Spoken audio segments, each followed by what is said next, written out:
Hi, my name is Christine and I'm a disability advisor at the University of Wollongong.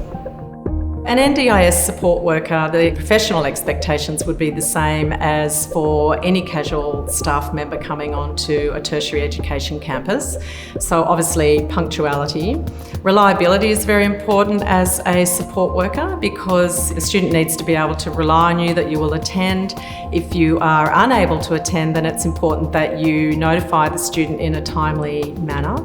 And if there's going to be someone replacing you, then you also notify the student who that will be and make sure that that person is also informed of where they need to meet the student.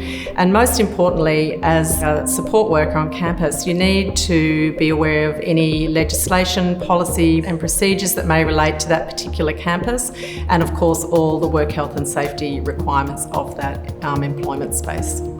So key factors that the support worker might consider as part of orientation is to begin their work with the student by attending a meeting with the equity services at the campus they will be attending. And at that meeting it would also be beneficial for the agency coordinator and any family members that may be involved in the support of the student to attend as well.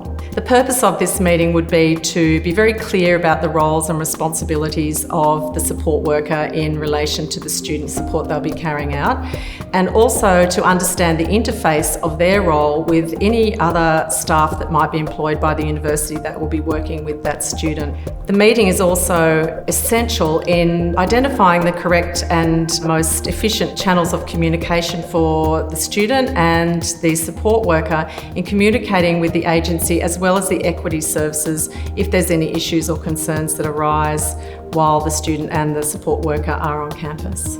Another factor that they would consider is to attend a campus orientation, so they have a good understanding of the layout of the campus and also where the services are that the student might be accessing. Also important that they are across any legislation that is part of their role, that affects their role, and policies and procedures that relate to the institution that they will be working at to make sure they are across any requirements for attendance on the campus.